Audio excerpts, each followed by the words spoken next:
71-year-old man died in his sleep. Do you tend to eat late? Find yourself making frequent trips to the bathroom after dark? Does your bedroom feel quite warm when you're trying to sleep? Have you always been a back or right side sleeper? Recognizing which of these habits are part of your life is key. Thank you so much for joining Cardiac Health Channel for this important conversation.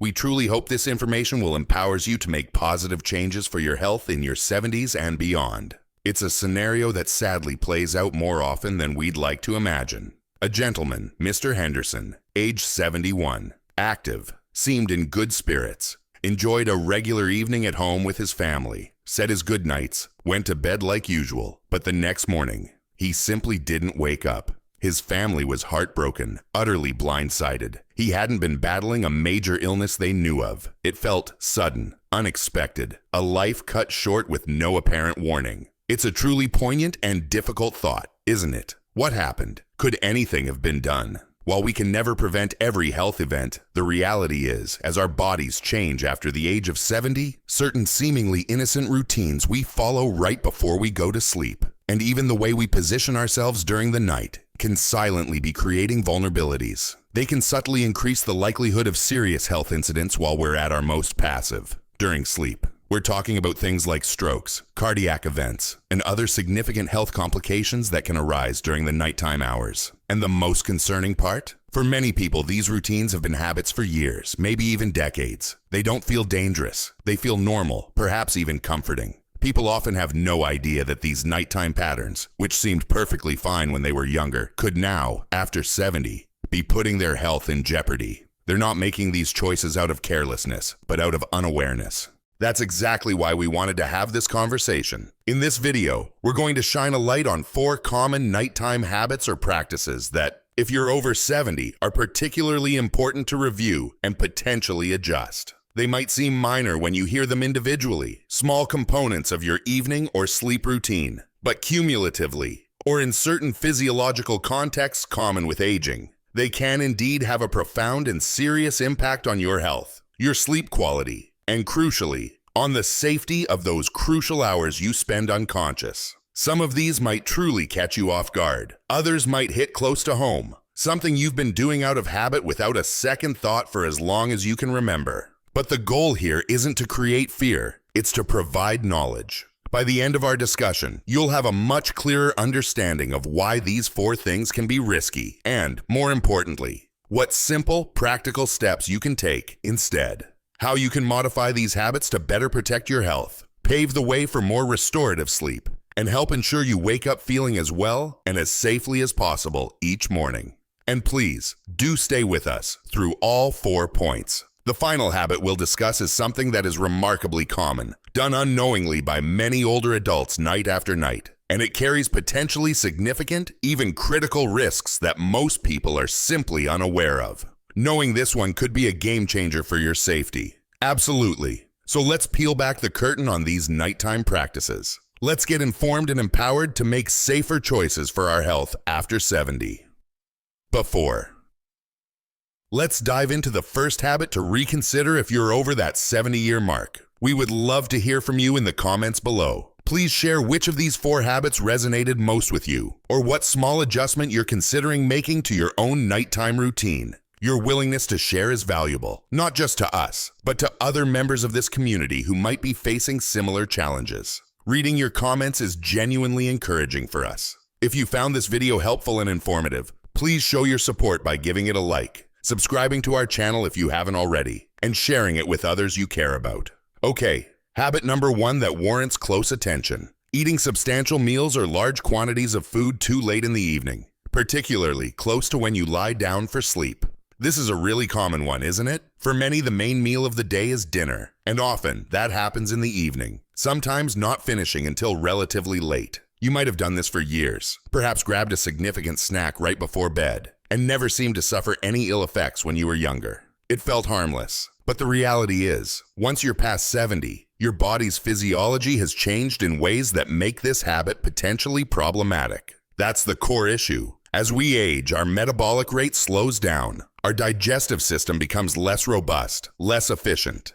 the speed at which food moves through the stomach and intestines, and the effectiveness of digestive enzymes and acids can all decrease. This means that a meal that you could easily process in a few hours in your 40s or 50s might take much, much longer to digest when you're in your 70s or 80s. So when you eat a large or heavy meal, meaning something substantial in volume or high in fat, protein, or complex carbohydrates, right before you go to bed, your body is forced to spend the precious hours you should be resting and restoring, actively engaged in the complex, energy-intensive process of digestion. Your stomach is working hard, churning and producing acid. Your intestines are contracting. Blood flow is directed towards your digestive organs, and your heart rate stays elevated compared to the state of rest it should be entering. This creates several potential problems. One of the most immediate and noticeable is digestive discomfort. Lying down horizontally soon after eating makes it easier for stomach contents and stomach acid to push back up into the esophagus.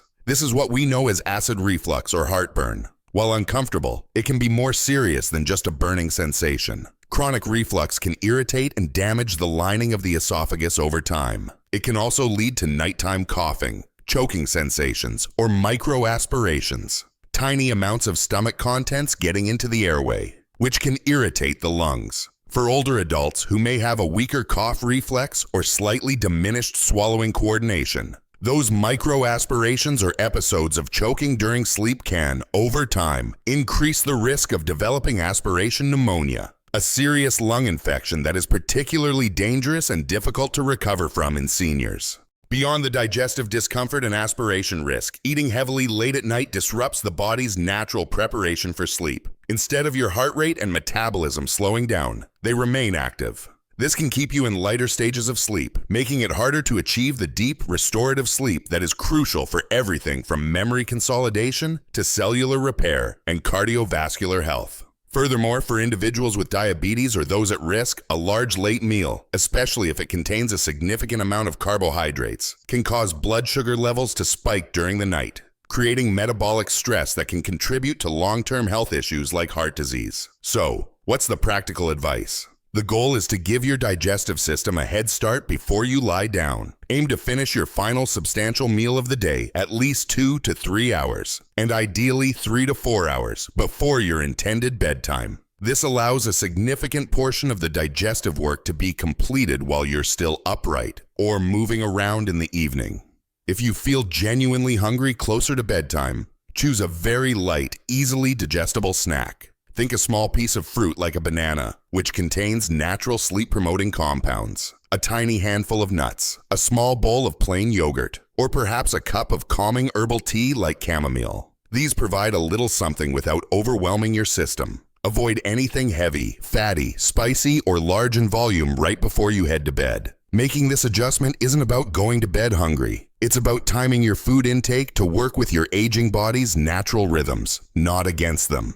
By finishing your main eating window earlier, you allow your metabolism to slow down properly for sleep, reduce the risk of nighttime digestive issues, and decrease the strain on your cardiovascular system during those crucial resting hours. It's a simple schedule tweak with potentially significant health benefits. Okay, moving on to habit number 2 that seniors should be mindful of as bedtime approaches: consuming excessive amounts of liquids too close to sleep time. Now, we are constantly told to stay well hydrated, and that message is fundamentally correct. Adequate hydration is vital for overall health, but like many things, timing can be everything, particularly as we get older. For individuals over 70, drinking a large volume of fluid in the hour or two before bed can lead to a chain reaction of negative consequences, extending far beyond simple inconvenience. The most immediate effect, and the one most people recognize, is waking up multiple times during the night with an urgent need to urinate. This frequent nighttime urination is medically known as nocturia. While disruptive to sleep on its own, for older adults, it introduces several heightened risks. As we age, the muscles of the bladder can weaken, reducing its capacity to hold urine for extended periods. Our kidneys continue filtering fluids at night, and the body's ability to concentrate urine can decrease. All of these factors mean that the bladder fills more quickly and signals urgency more strongly than it might have when you were younger. Drinking a lot right before bed simply guarantees that your bladder will need emptying during the night. But the risk isn't just the interrupted sleep. though that is significant on its own. The major danger associated with nocturia in older adults is the greatly increased risk of falls. Imagine waking from a deep sleep suddenly, feeling that urgent need to get to the bathroom. You're disoriented. The room is dark. You're trying to move quickly. As you stand up from a lying or sitting position, your blood pressure might not adjust quickly enough. This is called orthostatic or postural hypotension, a sudden drop in blood pressure upon standing. This sudden drop can cause dizziness, lightheadedness, unsteadiness, or even a brief moment of fainting or near fainting. Combined with grogginess, poor lighting, and potential obstacles in the path, that urgent trip to the bathroom becomes incredibly hazardous. Sadly, many serious falls occur during these nighttime excursions. Falls that can result in hip fractures, head injuries, or other severe trauma that dramatically impact health, independence, and longevity in older age. A simple need to urinate becomes a life-threatening event. Beyond the fall risk, frequent nighttime awakenings to use the bathroom severely fragments your sleep. Each time you wake up, turn on a light, and move around, you pull yourself out of deeper sleep stages and signal to your brain that it's potentially time to be awake. This disrupts the natural sleep cycle and suppresses the production of melatonin, a hormone crucial for regulating sleep-wake cycles and promoting restorative sleep. Chronic fragmented sleep due to nocturia is more than just feeling tired the next day. As we discussed in our previous video on longevity signs, poor sleep quality over time is linked to higher blood pressure, weakened immunity, impaired cognitive function, and an increased risk of conditions like dementia. So drinking too much before bed sets off a chain reaction. Excessive fluid, a nocturia, fall risk, plus fragmented sleep, poorer overall health outcomes. So how do you stay hydrated without this nighttime risk? The strategy is simple. Adjust your timing. Drink the majority of your fluids throughout the day, aiming to meet your hydration goals by late afternoon or early evening. Then begin to taper your fluid intake as bedtime approaches. In the last 2 to 3 hours before you plan to sleep, try to limit your drinking to just small sips if you feel thirsty, rather than consuming a full glass or bottle of water, tea, or juice. Be mindful of beverages that act as diuretics, increasing urine production, notably caffeine, in coffee, tea, some sodas, and alcohol. Try to avoid these in the late afternoon and evening altogether. Also, be aware of hidden fluid sources in your evening meal, like large bowls of soup or fruits and vegetables with very high water content, if consumed in large quantities very late. By front-loading your hydration and being mindful of your evening intake, you can significantly reduce the likelihood of needing to make those risky nighttime trips to the bathroom, leading to safer, more consolidated sleep and reduced fall risk. It's a simple adjustment to your daily hydration schedule that can have a major positive impact on your safety and sleep quality. If these insights are resonating with you and you're finding this information valuable, please show your support by commenting with the number 2 below. It helps us understand which topics are most important to our viewers. And if you haven't already, we would be so grateful if you subscribe to our channel and hit the notification bell. This ensures you don't miss out on future videos designed to help you live a healthier, more informed life. Your support genuinely helps us create and share this content. Alright, let's move on to the third habit to reconsider for safer sleep after 70. This one is about your sleeping environment. Sign number 3. Keeping your bedroom temperature too warm at night. The idea of a warm, cozy bedroom, especially when it's cold outside, sounds so inviting, doesn't it? Many people, particularly older adults, worry about feeling cold at night and tend to set their thermostats higher or pile on extra thick blankets and heavy pajamas, thinking this will guarantee comfortable, uninterrupted sleep. But the truth is, keeping your sleeping environment too warm can silently stress your body and negatively impact your health in ways you might not even realize. Here's why this becomes particularly relevant after age 70. As we age, our body's ability to regulate internal temperature becomes less efficient. The mechanisms that help us cool down, like sweating and dilating blood vessels near the skin surface to release heat, don't work quite as effectively as they did when we were younger. This means older adults can be more susceptible to overheating, especially during the hours spent relatively immobile in a warm bed. When your body gets too warm during sleep, it has to work harder to try and cool itself down. Your heart rate can increase as it pumps blood closer to the skin surface. This puts additional, unnecessary strain on your cardiovascular system while it should be slowing down for rest. For individuals with pre-existing heart conditions, high blood pressure, or circulation issues, this extra workload on the heart at night can be particularly risky. Think about waking up feeling restless, maybe a bit clammy or sweaty, or even feeling your heart pounding slightly in the middle of the night. That could be your body struggling to manage its temperature because the room is too warm. Beyond the direct strain on the heart, sleeping in a warm environment also increases insensible water loss. You lose fluid through your skin and breath, even if you don't feel consciously thirsty. This can lead to mild dehydration during the night. Why is mild nighttime dehydration a concern? Because it can cause your blood to become slightly thicker. Thicker blood is more prone to clotting. And increased blood viscosity, even subtle, is a risk factor for serious cardiovascular events like blood clots, heart attacks, or strokes, especially for vulnerable individuals during the resting hours of sleep. Furthermore, an overly warm room disrupts sleep quality itself. A slight drop in core body temperature is a natural signal to the brain that it's time to initiate and maintain deeper, more restorative sleep stages. If the room is too warm, this temperature drop doesn't happen effectively, keeping you in lighter, more fragmented sleep.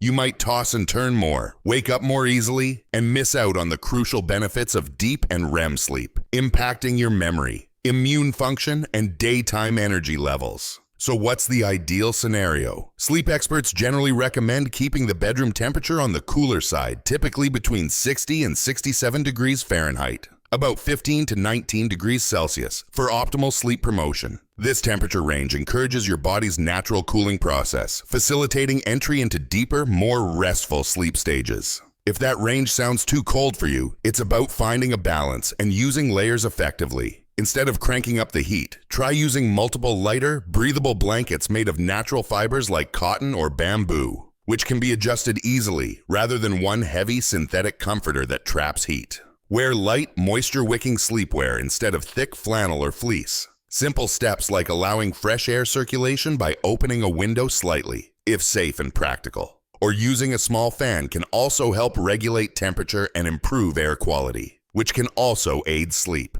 Making this adjustment to your sleep environment by keeping your bedroom cooler can have significant benefits. It reduces the thermal stress and cardiovascular strain on your body at night, minimizes the risk of nighttime dehydration and thicker blood, and promotes deeper, more restorative sleep. It's a physical change to your sleeping space that creates a much safer and healthier environment for your body during those crucial hours of rest. Okay, we've arrived at the fourth and final habit on our list, the one that is perhaps most unknowingly common and carries significant risks for seniors. This habit involves the very position you adopt for hours on end each night. That's right. Habit number 4 to reconsider after 70. Sleeping in certain positions that can compromise breathing or circulation. Most of us fall into a preferred sleeping position simply because it feels comfortable. We don't give it much more thought than that. But after 70, changes in muscle tone, respiratory function, and circulation mean that the position you choose to spend the night in can have a much greater impact on your physiological functioning while you're asleep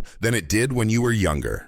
Lying for hours in a suboptimal position can restrict airways, reduce oxygen intake, and place undue stress on your cardiovascular system. Let's look at a very common and potentially risky position first: sleeping flat on your back. For many older adults, especially as muscle tone naturally decreases slightly with age, sleeping supine on your back allows gravity to pull the tongue and the soft tissues at the back of the throat downwards. This can partially or even fully obstruct the airway. This obstruction leads to snoring, which is a sign of a partially blocked airway, or more seriously, to obstructive sleep apnea, OSA. With OSA, your breathing repeatedly stops and starts throughout the night as your airway collapses and then reopens, often with a gasp or snort. Many people with sleep apnea are completely unaware they have it. Yet it's a serious condition that deprives the body of oxygen intermittently and puts tremendous stress on the heart and blood vessels. Undiagnosed or untreated sleep apnea significantly increases the risk of high blood pressure, heart rhythm disturbances, stroke, heart failure, and even sudden cardiac arrest during the night. For someone over 70 who may already have underlying cardiovascular vulnerabilities, sleeping flat on their back could unknowingly be triggering or worsening sleep apnea episodes,